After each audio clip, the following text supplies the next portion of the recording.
मोना जी पटियाला से। जय श्री राधे महाराज जी, आपके चरणों में कोटि कोटि प्रणाम। गुरुदेव, मैं आपसे पूछना चाहती हूँ कि बहुत बार ऐसा होता है कि हमें कोई बार बार चोट पहुंचा रहा है। आप यही कहते हैं कि वो हमें चोट नहीं पहुंचा रहा है, ये हमारे ही कर्म है हमें चोट जो पहुंचा रहे हैं। तो हमें यही सोचकर चुप रहना चाहिए कि ये हमारे कर्म है, या अगर बार बार ज्यादा गलत करे तो हाँ, कुछ ऐसा उसकी एक रोकने का सीमा प्रयत्न है। करना चाहिए। उसकी एक सीमा है। हमें कोई गाली दे रहा है, हम सह जाएंगे, चोट पहुंचाने का तात्पर्य का भाव से। लेकिन कोई हमारे धर्म पर, फिर हम नहीं सहेंगे। हमारा कानून है, भारतीय कानून, संविधान है और भागवतिक कानून है। पहली बात, अगर हम समर्थ है तो हम पहले धर्म की रक्षा उस समय तत्काल करेंगे। अब ऐसा नहीं कि कोई हमारे ऊपर गंदी नजर कर रहा है और वो हम पर आक्रमण करना चाहता है और हम हाथ जोड़े खड़े हैं, ऐसा नहीं। उस समय यदि सामर्थ्य है तो पहले बचाव पक्ष में हम अपने को, अगर हमें अवसर मिलता है तो हम फिर कानून को, अब उस समय अवसर नहीं, पहले हमारा बचाव पक्ष होगा।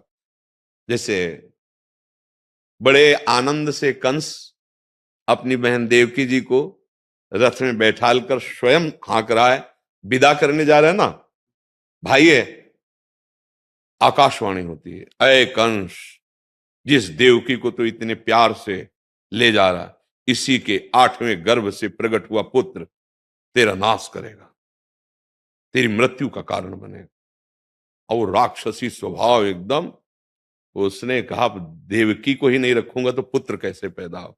बाल पकड़ा, घसीटा रथ से नीचे, और तलवार। बसदेव जी तुरंत, क्योंकि जान रहे हैं ये महान बलशाली है, इस समय बल काम नहीं करेगा, इस समय बुद्धि से काम लेना है। तो कहीं कहीं उन्होंने कहा आपको देवकी से तो कोई भय नहीं। हाँ, उसने कहा देवकी से तो भय, वचन मैं देता हूं। वसुदेव सदैव सत्य बोलते हैं। वचन मैं देता हूं, इसके जो पुत्र होंगे वो मैं आपके सामने लाऊंगा, चाहे प्रथम हो चाहे 8वां। आपकी जो इच्छा हो सो करना, आप देवकी को छोड़ दीजिए। बचा ले, कहीं बुद्धि बल से और कहीं शारीरिक बल से और कहीं कानून बल से। अवसर देखना है।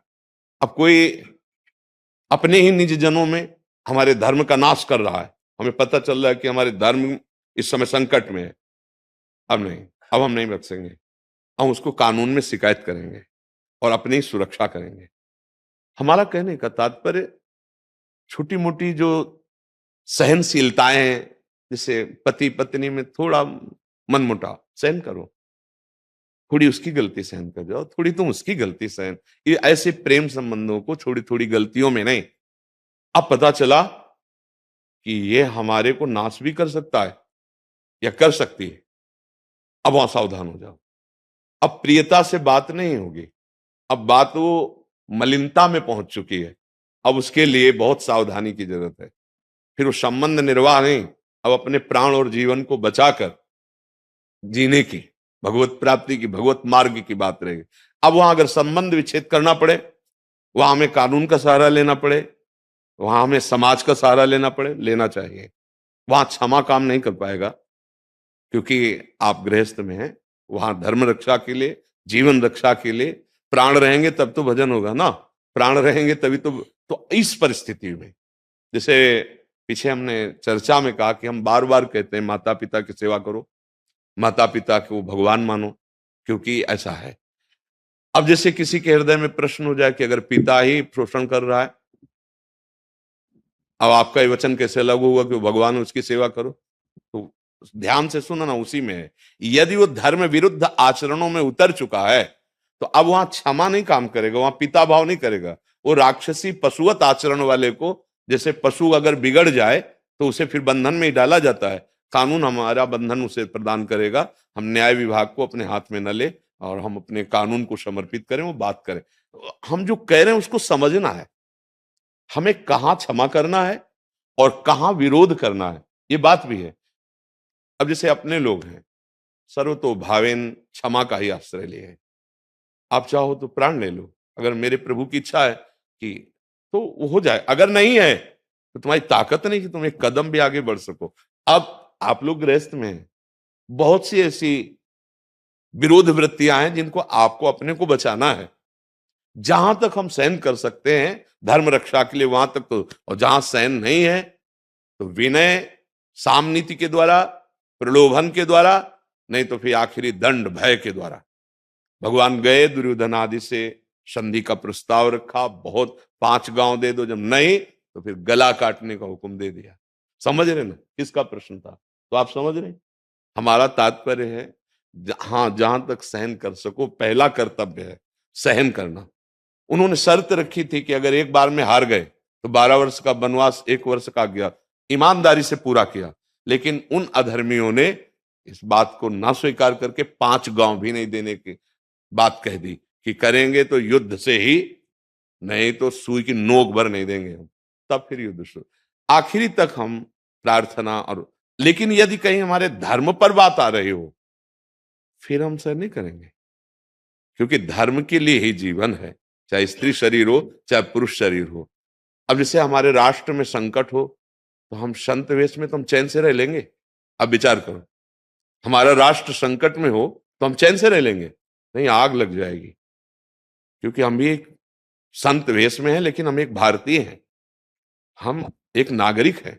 अगर हमारे पूरे राष्ट्र को संकट हो गया तो हमारे धर्म को अभी धर्म संकट में फंस जाए तो हमारा भजन क्या होगा? तो यहां देखना है फिर तप और भजन, जो जो बल काम करेगा उससे अपने राष्ट्र की रक्षा, अपने धर्म की रक्षा के लिए प्रायः संतों ने किया है। इतिहास साक्ष्य है। विवेक के द्वारा देखना है, जितना हम सह सकते हैं उतना सह सकते हैं। और जब सहन की सीमा खत्म और हमारे धर्मनाश या शरीर नाश की बात आ गई, अब हम नहीं सहन करेंगे।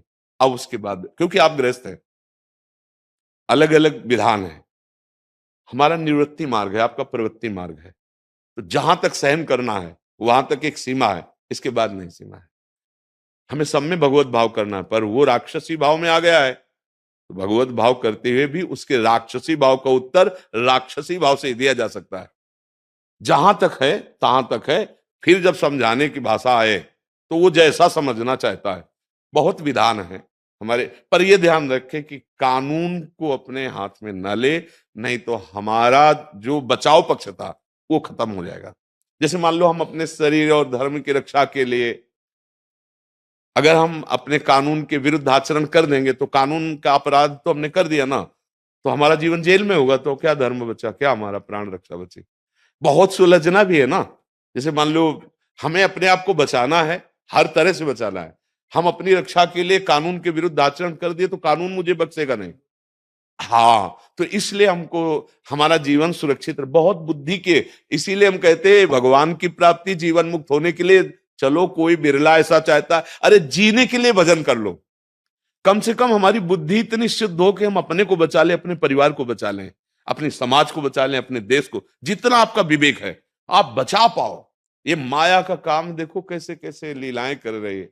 हम बचाव पक्ष की बात करते हैं, जहां तक है सहन कीजिए, जो बात है कानून का सहारा लीजिए, भगवान का बल लीजिए। आपको अपने ऐसी कोई क्रिया नहीं कर देना कि आप फंस जाओ, बचाव पक्ष में आप फंस जाओ, आपका जीवन व्यर्थ चला जाए। इसलिए बहुत कष्ट में जीवन होता है जेल का।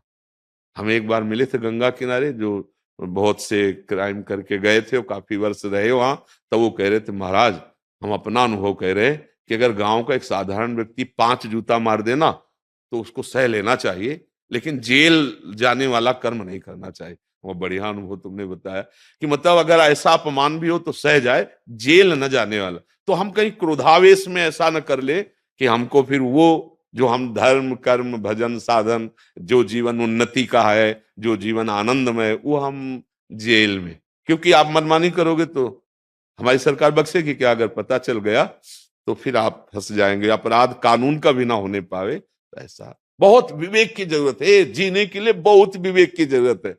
जरा सी गलती, हंसी मजाक जरा सी, और वो जरा सी बात दूसरे रूप में पहुंच गई कि ये हमको इस तरह से, और वो जेल पहुंच गया।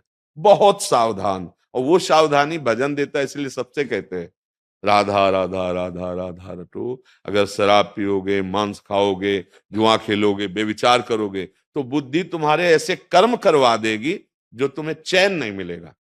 देखो जितनी जेलें भरी हैं सब बुद्धि का चमत्कार है कि नहीं?